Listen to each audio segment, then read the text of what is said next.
তাহাজ্জুদ নামাজ কি ঘর অন্ধকার করে পড়তে হবে? এর কোনো ভিত্তি আছে কি? মহিলাদের সিজদা দেওয়ার নিয়মটা বলুন, আর সিজদা দেওয়ার সময় পেট উরুর সাথে লেগে থাকলে কি নামাজ হবে কিনা? অসুস্থতার কারণে কেউ অযাচিত লোম 40 দিনের মধ্যে পরিষ্কার করতে অক্ষম হলে কি নামাজ আদায় হবে? অবাধ্য সন্তানকে বাধ্য করার কোনো উপায় আছে কি? নামাজ সূরা ফাতিহার পর আরেকটা সূরা পড়ার আগে বিসমিল্লাহ পড়া কি আবশ্যক? পিরিয়ড অবস্থায় মৃত ব্যক্তির কাছে যাওয়া যাবে কিনা? ঋণ পরিশোধের জন্য কিছু একটা আমল বলুন। জিকির ও ছোট ছোট দোয়া পাঠ করার সময় কি টেনে টেনে পড়তে হবে? মানুষ মারা গেলে মাইকিং করা জায়েজ আছে কিনা?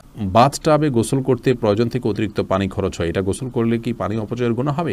টয়লেটে যাওয়ার সময় মাথায় ঘোমটা দেওয়া কি আবশ্যক? আহাদনামা পড়া যাবে কিনা? মুখের তিল বা আঁচিল উঠানো কি হারাম? মৃত ব্যক্তির জন্য হাফেজ ডেকে কোরআন খতমা মিলাদ দিলে মৃত ব্যক্তির কোনো লাভ হবে? কোরআন ধরে ওয়াদা করার পর সে ওয়াদা ভঙ্গ করলে কি পরিণতি হতে পারে? ফজর নামাজের আজানে আসসালাতু খায়রুম মিনান নাওম বলার সময় আমরা উত্তরে কি পড়ব? আমাদের দেশে সচরাচর দেখা যায় মৃত ব্যক্তিকে গোসল দেওয়ার পর গোসল দেওয়ার স্থানে 41 দিন পর্যন্ত কাউকে যেতে মানা করা হয়। সেখানে সন্ধ্যাবেলা 41 দিন পর্যন্ত আগরবাতি বা মোমবাতি জ্বালানো হয়। এটা কি শরীয়ত সম্মত? গর্ভবতী মেয়েরা যদি ব্যাক পেনের কারণে বসে নামাজ আদায় করেন তাহলে কি সঠিক হবে? দুশ্চিন্তা থেকে মুক্তির উপায় কি?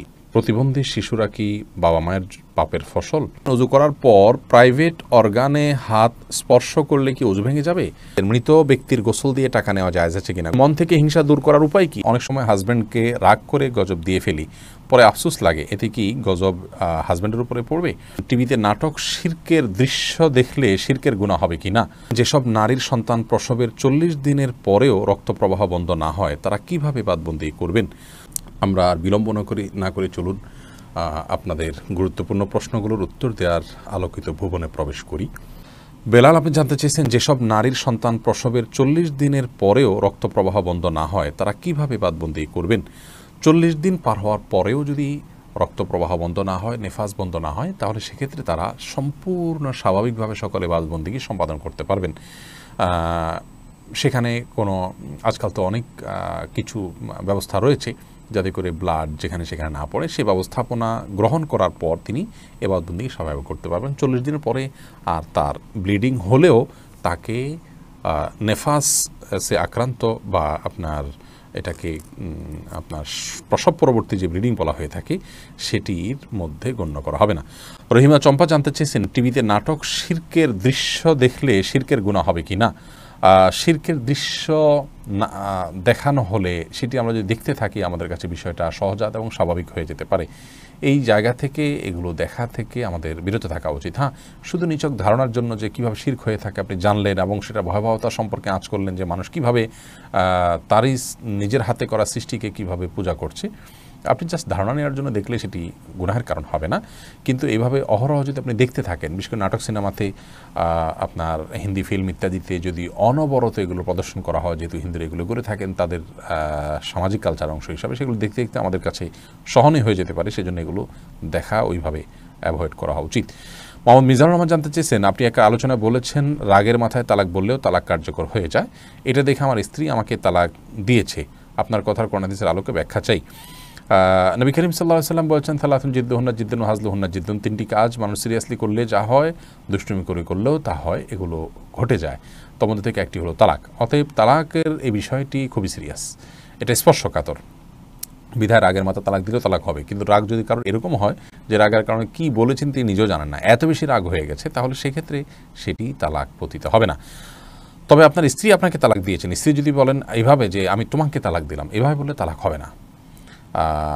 এবং স্ত্রীর অর্পিত তালাকের যে পাওয়ার আছে সেটা তিনি কখন খাটাতে পারেন, কিভাবে সেটার প্রয়োগ করতে পারেন, এগুলো আলোচনা সাপেক্ষ বিষয়। এই জন্য এই নির্দিষ্ট বিষয়ে কোনো দক্ষ আলিমের সাথে আপনি দেখা করে কোনো দারুল ইফতাতে গিয়ে আপনি আপনার বিষয়টি ফতোয়া নেবেন ইনশাআল্লাহ। এরপরে উম্মে সালমা রিহা, আপনি ইউটিউব চ্যানেলে প্রশ্ন করেছেন, অনেক সময় হাজব্যান্ডকে রাগ করে গজব দিয়ে ফেলি, পরে আফসোস লাগে, এতে কি গজব হাজব্যান্ডের উপরে পড়বে? না বোন, এর কারণে হাজব্যান্ডের উপর গজব পড়বে না। কোরআনে কারিমের এই আয়াত থেকে স্পষ্ট বোঝা যায় যে রাগের মাথায় যখন মানুষ এই ধরনের বদদোয়া দিয়ে ফেলে, আল্লাহ রাব্বুল আলামিন সেগুলোকে বাস্তবায়ন করেন না। এবং তবে এটি একটা অন্যায় কাজ। মুমিন কখনো কথায় কথায় অভিসম্পাতকারী হতে পারে না। নবী করিম সাল্লাল্লাহু আলাইহি ওয়াসাল্লাম বলেছেন, ঈমানদার কখনো লাআন হয় না, লাআনত করবে, অভিসম্পাত করবে, বদদোয়া করবে কথায় কথা, এটি ঈমানদারের চরিত্র নয়। অতএব সবর এবং ধৈর্যের পরাকাষ্ঠা প্রদর্শন করতে হবে ভালো ঈমানদার হওয়ার জন্য। এরপরে মনিরা মনি জানতে চেয়েছেন মন থেকে হিংসা দূর করার উপায় কি? কারোর প্রতি যদি হিংসা হয় তার জন্য বেশি বেশি দোয়া করবেন, তাকে বিশেষ উপঢৌকন দিবেন, হাদিয়া দিবেন, তার কল্যাণ চেয়ে আল্লাহর কাছে আরও বেশি দোয়া কামনা করবেন, দোয়া করবেন। এগুলোর মাধ্যমে ইনশাআল্লাহ মন থেকে আপনার হিংসা দূর হবে। এগুলো শুধু পরামর্শ, কোরআন হাদিস থেকে বাতানো কোনো আমল নয়। সেই সাথে আপনার অন্তরকে পরিচ্ছন্ন করবার জন্য আল্লাহ তাআলার কাছে দোয়া করবেন। আল্লাহুম্মা তাহির কলবি মিনান নিফাক ওয়া আমালি মিনার রিয়া ওয়া লিসানি মিনাল কিযব ওয়া আইনি মিনাল খিয়ানা। এই সমস্ত দোয়াগুলোতে আমাদের অন্তরকে পরিচ্ছন্ন করা, বিভিন্ন অঙ্গ প্রত্যঙ্গকে গুনাহ থেকে পরিচ্ছন্ন করার জন্য আল্লাহর কাছে সাহায্য চাওয়া হয়। সেভাবে আল্লাহর কাছে আমরা সাহায্য চাইব। আর যার প্রতি হিংসা হয় চিন্তা করবেন যে এটি আল্লাহর ফয়সালা। আপনি যদি তার হিংসা করেন তাহলে কেমন যেন আল্লাহর ফয়সালাকে আপনি মানছেন না, কেমন জানি আল্লাহর ফয়সালার বিরুদ্ধে আপনি অবস্থান নিচ্ছেন। এটি অত্যন্ত গর্হিত এবং জঘন্য একটি বিষয়। সেটি আমরা যখন চিন্তা করব, কল্পনা করব, ভাববো, তখন ইনশাআল্লাহ বিদিনিল্লাহ বিষয়গুলো আমাদের কাছে সহনীয় হবে, সহজ হবে। আমাদের মধ্যে আর হিংসা থাকবে না যে আল্লাহ তাকে দিয়েছেন, এতে আমার খারাপ লাগবে কেন? আল্লাহ পছন্দ করেন দেখেই তো দিয়েছেন। অথবা আল্লাহর ফয়সালা আমার আপত্তি থাকলে তো ইমান নিয়ে টানাটানি হবে। হ্যাঁ, আল্লাহ আমাকেও দেখ, সেটি ভিন্ন বিষয়। আবু বকর সিদ্দিক ওয়াইজ এআডি থেকে আপনি জানতে চেয়েছেন মৃত ব্যক্তির গোসল দিয়ে টাকা নেওয়া জায়েজ আছে কিনা? গোসল দেওয়াটা মুসলিমদের কর্তব্যের অংশ, দাফন, গোসল, কবর দেওয়া। এই জন্য এগুলো দিয়ে কোনো মানুষ সেগুলো করে টাকা নেওয়াটা তার জন্য উচিত নয়, এটা জায়েজ নয় তার জন্য। নামাজে সূরা পড়ার ব্যাপারে কি ধারাবাহিকতা মানতে হয়?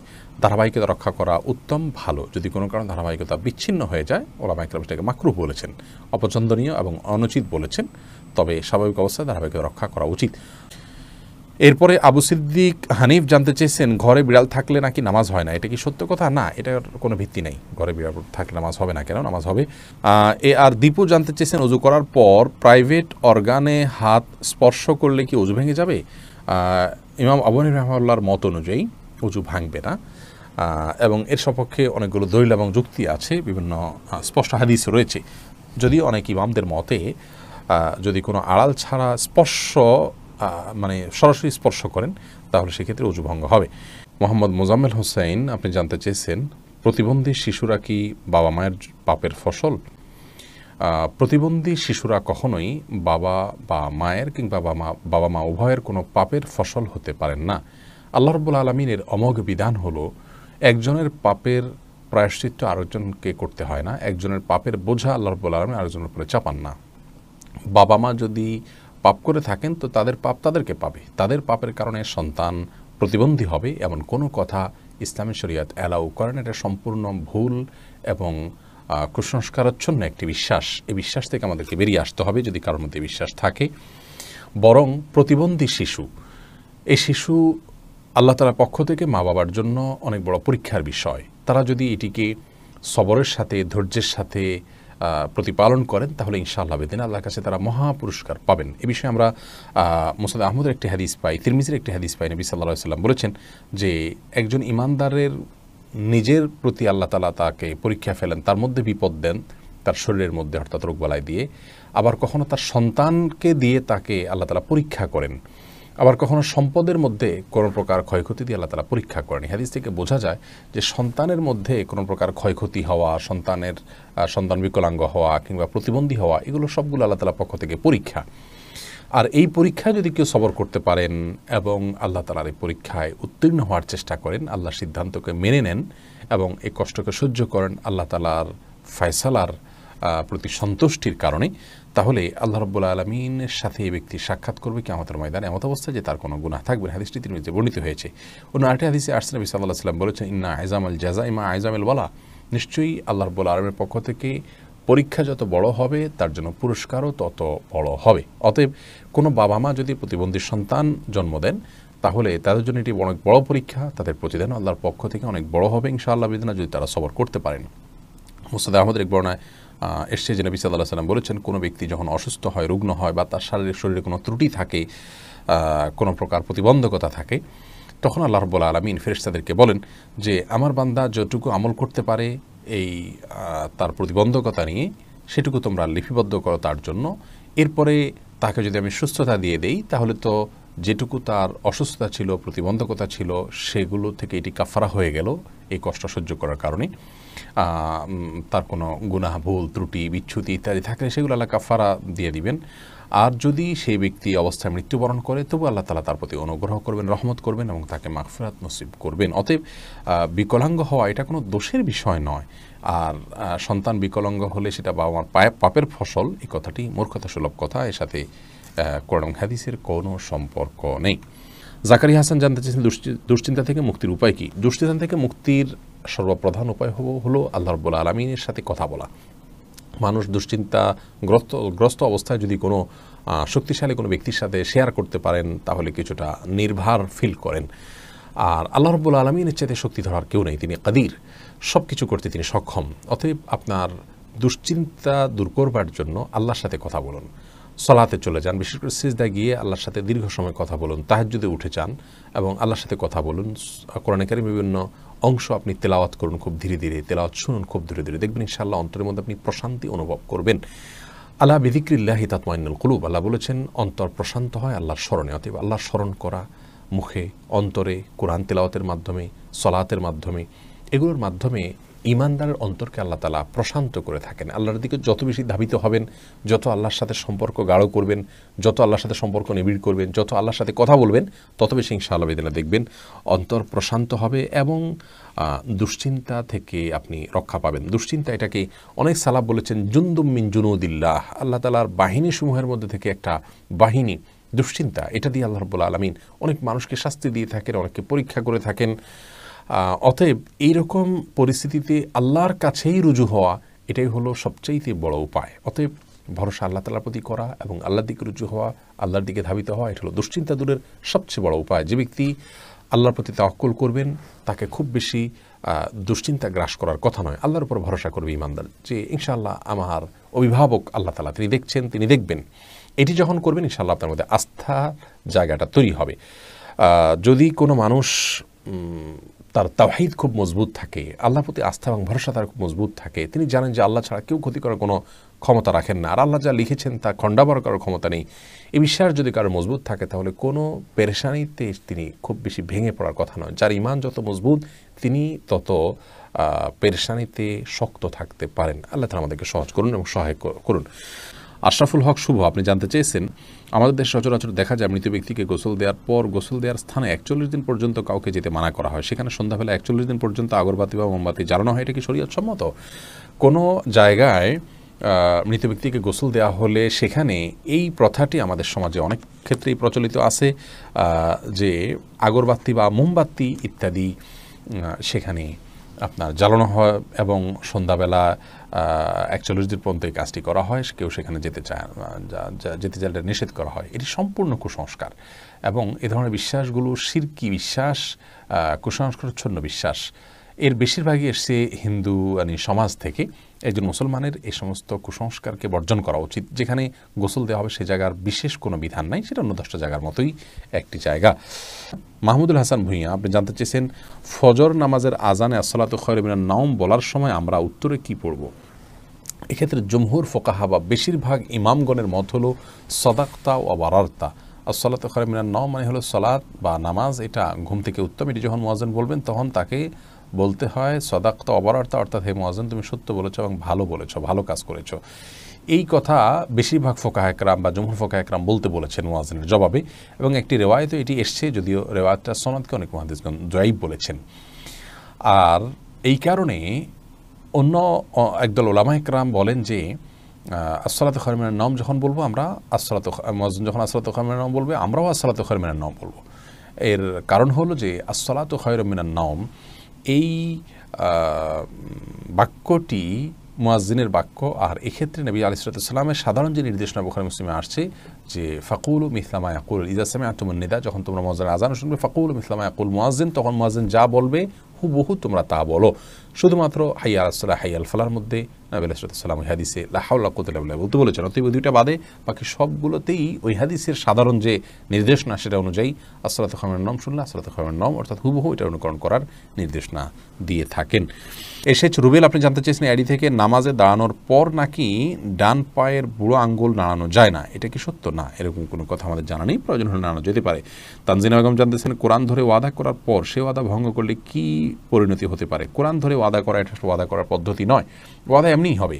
আল্লাহর নামে শপথ করতে চাইলে মুখে বলবেন আল্লাহর নামে আমি শপথ করছি, এটা হলো শপথের সঠিক পদ্ধতি।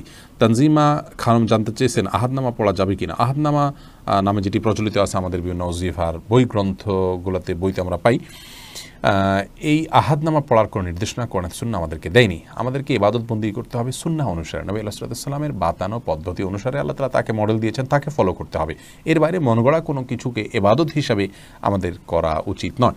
তৌফিকুল ইসলাম জানতে চেয়েছেন বাথটাবে গোসল করতে প্রয়োজন থেকে অতিরিক্ত পানি খরচ হয়, এটা গোসল করলে কি পানি অপচয়ের গুনাহ হবে?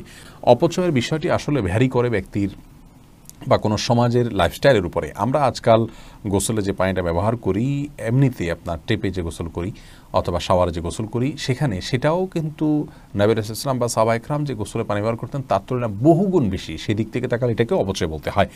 মূলত যেহেতু আমাদের এখন লাইফস্টাইলটা এই রকম যে আমরা আপনার এভাবে গোসল করি বা এই সিস্টেম আমাদের সমাজে রয়েছে, তো এর মধ্যে থেকে যতটুকু সম্ভব আমাদেরকে অপব্যয় বা অপচয় করার থেকে বেঁচে থাকার চেষ্টা করতে হবে। ধরুন আপনি বাথটাবে গোসলের জন্য যতটুকু পানি লাগে ততটুকু পানি ব্যবহার করলেন, এরপরেও প্রয়োজনে অপ্রয়োজনে আপনি টিপ ছেড়ে দিয়ে রাখলেন, সেটা অপচয় হবে।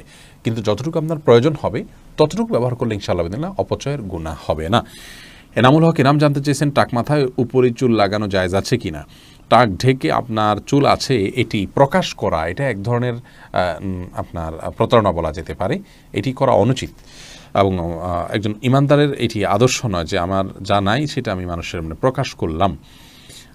মোশাররফ এসকে আপনি যদি অন্য কোনো কারণ থাকে, আপনি রোদে থাকতে হয়, সেখানে আপনি অসুস্থ বোধ করেন, তাহলে আপনি মাথায় কোনো কিছু দিয়ে রাখবেন, কিন্তু আপনার চুল নেই কিন্তু আপনি চুল আছে সেটি প্রকাশ করছেন, এটি অনুচিত এবং একজন ইমানদারের জন্য শোভনীয় কোনো কাজ নয়। মোশাররফ এসকে জানতেছেন শোনা যায় যে মুছে লেগে যাওয়া কোনো খাবার খাওয়া হারাম, এটা কি সত্য? না, এটা সত্য না। মুছে যদি খাবার লেগে যায় সেটা হারাম হয়ে যায় এমন না, তবে এটি অস্বাস্থ্যকর, অনুচিত কাজ, অবশ্যই অনুত্তম কাজ। লিজা সামিনা আইডি থেকে আপনি জানতে চেয়েছেন রাতের বেলা আয়না দেখা অনেক অমঙ্গলজনক মনে করে, কিছু বলুন। রাতের বেলায় আয়না দেখাকে অমঙ্গলজনক মনে করাটা সম্পূর্ণ কুসংস্কার, ইসলামী শরিয়ার সাথে এর কোনো সম্পর্ক নেই। রাতের বেলায় আমরা আয়না দেখলে এর পেছনে কোনো অমঙ্গল নাই, আপনি রাতে দিনে যে কোনো সময় আয়না দেখতে পারেন। সোনিয়া আক্তার জানতেছেন জিকির ও ছোট ছোট দোয়া পাঠ করার সময় কি টেনে টেনে পড়তে হবে? কোরআনে কারিমের সময় যেরকম মদ এবং গুন্নাহ লক্ষ্য করে পড়তে হয়, দোয়া দরুদ যখন আমরা পাঠ করব তখন আমাদেরকে ঠিক একইভাবে মদ বা গুন্নাহ করে পড়তে হবে এমন কোনো বাধ্যবাধকতা নেই, বরং তখন আমরা স্বাভাবিক যে আরবি অক্ষর উচ্চারণের নিয়ম আছে সেগুলো ফলো করে যদি করে যাই এবং মদগুলোকে সেভাবে আমরা না টানি, তাতেও ইনশাআল্লাহ বিদিনিল্লাহ জিকির বা দোয়া পাঠ করা বিশুদ্ধ হয়ে যাবে। এমনি সালাহুদ্দিন জানতে চেয়েছেন নামাজরত অবস্থায় প্রসাবের ফোঁটা বের হলে কি করণীয়? নামাজরত অবস্থায় যদি পেশাবের ফোঁটা বের হয় তাহলে সেদিন নামাজ ছেড়ে দিতে হবে এবং কাপড় লাগালে সে অংশ ধুয়ে ফেলতে হবে এবং নাপাক দূর করে টিস্যু ইত্যাদি দিয়ে পানি দিয়ে তারপরে উজু করে তাকে নামাজ পড়তে হবে। আর যদি এটা তার অনবরত বের হতে থাকে এবং 4 রাকাত নামাজের মধ্যে 4 রাকাত নামাজ পড়তে যে পরিমাণ সময় লাগে ধরুন 8-10 মিনিট, এই সময়টুকুও তিনি ফ্রি হন না বা মুক্ত থাকেন না, এর মধ্যেও তার পেশাব এসে পড়ে তার ইচ্ছায় অনিচ্ছায়, এরকম যদি হয় তাহলে সেক্ষেত্রে তার জন্য ওই অবস্থায় সালাত চালিয়ে যাওয়া জায়েজ আছে, কারণ তার পুরো সালাতের ওয়াক্ত জুড়ে কয়েক ঘন্টা জুড়েই অনবরত আসতে থাকে। আর যদি এরকম না হয়, শুধু ওই সালাতের মধ্যে এসছে, তাহলে তার সালাত ছেড়ে সেটিকে পরিচ্ছন্ন করে এসে সালাত আদায় করতে হবে। কোরআন আলো আইডি থেকে জানতে চাইছেন ঋণ পরিশোধের জন্য কিছু একটা আমল বলুন। ঋণ পরিশোধের জন্য সবচেয়ে বড় আমল হলো আল্লাহ তাআলার কাছে সাধারণভাবে দোয়া করবেন, চাইবেন, প্রার্থনা করবেন এবং আপনি সর্বোচ্চ চেষ্টা চালাবেন ঋণ পরিশোধের জন্য। আমাদের অনেক ভাইরা আছেন নিজের জমি আছে, স্থাবর অস্থাবর অনেক মূল্যবান সম্পদ আছে, সেগুলো দিয়ে ঋণ পরিশোধ করতে চান না। তিনি চান যে ঋণ পরিশোধের জন্য তার সাধারণ উপার্জন থেকে অনেক টাকা হয়ে যাক, অলৌকিকভাবে চলে আসুক, আর তিনি সেটা দিয়ে ঋণ পরিশোধ করে দেবেন। এটা সম্পূর্ণ ভুল একটা পদ্ধতি। আপনার ঋণ পরিশোধ করাটা আপনার জন্য ফরজ, এটা বান্দার হক। অতএব আপনার জমি থাকলে, সম্পদ থাকলে এগুলো বিক্রি করে আপনি ঋণ পরিশোধ করবেন এবং সেগুলো বিক্রি করার অপশন থাকলে বিক্রি করবেন। সেগুলো সব ধরে রেখে আপনি চাইবেন যে আল্লাহ তাআলা অলৌকিকভাবে আপনাকে টাকা দিয়ে দিক, সেটা দিয়ে আপনি পরিশোধ করবেন। এটা সম্পূর্ণ দুনিয়ার প্রতি আমাদের মোহ আছে এবং ঋণ পরিশোধের গুরুত্ব আমরা বুঝি না, সেটা স্পষ্টভাবে প্রমাণ হয় এমন একটি বিষয়। বিধায় এমনটি করা উচিত নয়। সেই সাথে ঋণ পরিশোধের জন্য কিছু দোয়া আছে, আল্লাহুম্মা কফিনি ফিনি বিহালালিকা আন হারামিকা ওয়াগনিনি বিফাদলিকা আম্মান সিওয়াক। আরও কিছু দোয়া আছে, ইউটিউব বা ফেসবুকে সার্চ দিলে আমাদের অনেকগুলো ভিডিও আছে, দেখে নিতে পারবেন। সেগুলো আপনি আল্লাহর কাছে সাধারণভাবে পাঠ করবেন, ইনশাআল্লাহ সেই দোয়াগুলো পেশ করবেন। সামিয়া ফেরদৌস জানতে চেয়েছেন, তাহাজ্জুদ নামাজ কি ঘর অন্ধকার করে পড়তে হবে? এর কোনো ভিত্তি আছে কি? তাহাজ্জুদের নামাজ এটা আমরা ঘর অন্ধকার করে লাইট বন্ধ করে পড়তে হবে, এর কোনো ভিত্তি নেই। বরং সেটা আপনার যেভাবে সেভাবে আদায় করতে পারেন। আপনার মনোযোগের জন্য আপনি যদি আলো আধার করে নিতে পারেন, ডিম আলো করে নিতে চান, তো সেটি করতে পারেন, কোনো অসুবিধা নেই। তবে অন্ধকারেই পড়তে হবে এমন কোনো বাধ্যবাধকতা বা নিয়ম নেই। সোনিয়া আক্তার জানতে চেয়েছেন, মহিলাদের সিজদা দেওয়ার নিয়মটা বলুন, আর সিজদা দেওয়ার সময় পেট উরুর সাথে লেগে থাকলে কি নামাজ হবে কি না? জি, নামাজ হবে। নামাজ হবে না, নারী পুরুষের সালাত নিয়ে যে মত পার্থক্য আছে এটাকে আমরা অনেক বড় করে দেখি। বিষয়টা এরকম বড় কিছু না। আপনার এখানে যারাই ইখতিলাফ করে থাকেন, জাস্ট এখানে পদ্ধতির উত্তম অনুত্তমের বিষয়টা, নামাজ হওয়া না হওয়ার কোনো ইখতিলাফ এখানে নেই। লামিয়া রহমান মোমো জানতে চেয়েছেন, মুখের তিল বা আঁচিল উঠানো কি হারাম? মুখের যে তিল বা আঁচিল আছে এটা যদি দৃষ্টিকটু হয় এবং আমাদের জন্য নানান দিক থেকে ত্রুটিপূর্ণ হয় তাহলে সেটা তোলা যেতে পারে। তবে আপনার আজকাল এই যে সূক্ষ্মভাবে লোমগুলো তোলা এবং এই জাতীয় অনেকগুলো কাজ আছে, যে কাজগুলো আপনার শোভাবর্ধনের নামে আমরা করে থাকি, সেগুলো করা যাবে না। সাদিক জানতে চেয়েছেন, মানুষ মারা গেলে মাইকিং করা জায়েজ আছে কিনা? মানুষ মারা গেলে তার মৃত্যুর সংবাদটা শুধু প্রিয়জনদের জানানো হলো যে তিনি মারা গেলেন, এটুকু মানুষকে জানানোতে দোষের কোনো কিছু নেই। তবে এটা নিয়ে দীর্ঘ আলোচনা আছে, এটা নিয়ে আমরা ইনশাআল্লাহ দিনে কথা বলবো ভিন্ন কোনো ভিডিওতে। মোহাম্মদ মুস্তাকিম জানতেছেন, ব্যাংকে চাকরি করা কি হারাম? ব্যাংক যদি সুদি হয় তাহলে সেখানে সুদের সাথে সরাসরি সম্পর্ক থাকলে সে চাকরি করা তো অবশ্যই হারাম হবে। খন্দকার ফয়সাল ইসলাম লিমন জানতে চেয়েছেন, গর্ভবতী মেয়েরা যদি ব্যাক পেইনের কারণে বসে নামাজ আদায় করেন তাহলে কি সঠিক হবে? জি, দাঁড়া যদি স্বাভাবিক নামাজ পড়তে গেলে ব্যাক পেইন হয় তাহলে সেটা এবং সেটা অসহনীয় হয়, কষ্টকর হয়, রিস্কি হয়, তার জন্য পড়ে যাওয়ার আশঙ্কা থাকে, তাহলে তিনি ইনশাআল্লাহ বসে সালাত আদায় করতে পারবেন। যদি দাঁড়াতে পারেন তাহলে দাঁড়ানোর অংশটুকু দাঁড়ায় সালাত আদায় করবেন। এরপর রুকু সিজদা করাটা তার জন্য কষ্টকর হলে পরে বাকি অংশটা চেয়ারে বসে সালাত আদায় করবেন। আর যদি এটুকুও কষ্টকর হয় তাহলে পুরোটুকুই বসে সালাত আদায় করতে পারেন। আয়েশা সিদ্দিকা জানতেছেন, ফেসবুকে মৃত ব্যক্তির ছবি দেয়া বারবার কতটুকু শরীয়ত সম্মত? বিনা প্রয়োজনে এটা না করাই উচিত, তবে এটাকে হারাম আমরা বলতে পারবো না সরাসরি। রাকিব হাসান জানতেছেন, অসুস্থতার কারণে কেউ অযাচিত লোম 40 দিনের মধ্যে পরিষ্কার করতে অক্ষম হলে কি নামাজ আদায় হবে? অসুস্থতার কারণে বা কোনো ওজোর কারণে যদি হয়ে থাকে আদায় হয়ে যাবে ইনশাআল্লাহ বিদিনিল্লাহ। আসমাউল হোসনা ফেনু জানতে চেয়েছেন, পিরিয়ড অবস্থায় মৃত ব্যক্তির কাছে যাওয়া যাবে কিনা? যাওয়া যাবে, এতে কোনো অসুবিধা নেই। কাকুলি শেখ জানতেছেন, সাহসিদাতে কি সেজদার তাসবিহ পড়বো? জি, অবশ্যই আপনি সেজদার তাসবিহ পড়বেন। রোশনার খাতুন জানতে চেয়েছেন, মৃত ব্যক্তির জন্য হাফেজ ডেকে কোরআন খতম মিলাদ দিলে মৃত ব্যক্তির কোনো লাভ হবে? মৃত ব্যক্তির জন্য হাফেজ ডেকে কোরআন খতম পড়া, মিলাদ পড়া কোনো শিক্ষা ইসলাম দেয়নি। এটি সম্পূর্ণ আমাদের দেশীয় সংস্কৃতি বা আঞ্চলিক সংস্কৃতি বা আমাদের বানানো সংস্কৃতি। মৃত ব্যক্তি নিজে তেলাওয়াত করলে তার সব তিনি পাবেন, আমরা তেলাওয়াত করলে তার তেলাওয়াত করে তার সব তার জন্য পৌঁছাতে চাইলে সেটি অনকল আমার মতো জায়েজ আছে। কিন্তু হাফেজ বা হুজুরদেরকে ডেকে এনে তেলাওয়াত করানো এবং তার জন্য পেমেন্ট করা, যেটা আমাদের দেশে প্রচলিত আছে, এটি ইসলাম শরীয়তের দৃষ্টিকোণ থেকে জায়েজ কাজ নয়। যেটি করছেন এবং যিনি করাচ্ছেন সবাই গুনাহগার হবেন। এরপরে রাশেদ আপনি জানতে চেয়েছেন, অবাধ্য সন্তানকে বাধ্য করার কোনো উপায় আছে কি? অবাধ্য সন্তানকে বাধ্য করার জন্য ছোটোবেলা থেকেই তার সাথে সেভাবে ইসলামিক যে আপনার ইসলামের যে নির্দেশনা আছে একজন প্যারেন্টসের জন্য, প্যারেন্টিংয়ের বিষয়ে, সেগুলোকে লক্ষ্য করা উচিত। তাকে সালাতের নির্দেশ দেওয়া, নিজের সালাতে অভ্যস্ত করা, ভালো পরিবেশ দেওয়া, এগুলো না করে এরপরে বড় হওয়ার পরে অলৌকিক কোনো পদ্ধতিতে তাকে আপনি বাধ্য করে ফেলবেন, এরকম কোনো সুযোগ নেই। তারপরেও আপনি তাকে সৎসঙ্গ দিলেন, নেককারদের সোহবতে নিলেন এবং তার জন্য আল্লাহর কাছে মনে প্রাণে দোয়া করলেন, আবার দোয়া সন্তানের জন্য কবুল হয়। এইরকম বিভিন্ন উদ্যোগের মাধ্যমে আপনি তাকে সৎপথে আনতে পারেন, বাধ্য করতে পারেন। তানি ইসলাম জানতে চেয়েছেন, টয়লেটে যাওয়ার সময় মাথায় ঘোমটা দেওয়া কি আবশ্যক? এটা উত্তম এবং ভালো। অনেক ওলামা ইকরাম উন্মুক্ত মাথায় যাওয়াটাকে মাকরুহ বলেছেন। পরাজিত মনে নামাজ সূরা ফাতিহার পর আরেকটা সূরা পড়ার আগে বিসমিল্লাহ পড়া কি আবশ্যক? না, আবশ্যক না, সুন্নাহ পড়া ভালো, উত্তম। কাকলি শেখ, সুন্নাহ পড়া উচিত, না পড়লে গুনাহ হবে না। কাকলি শেখ জানতেছেন, বাজনা বাজানো ছাড়া ঘরের মধ্যে যেখানে কোনো নন মাহরাম নেই সেখানে কি গান গাওয়া যাবে? শুধু খালি গালা যদি গানের অর্থ খারাপ না হয় গাইতে পারেন, সেটা মানুষ সামনেও গাইতে পারেন, বিশেষ করে মানে মাহরামদের সামনে মহিলারা।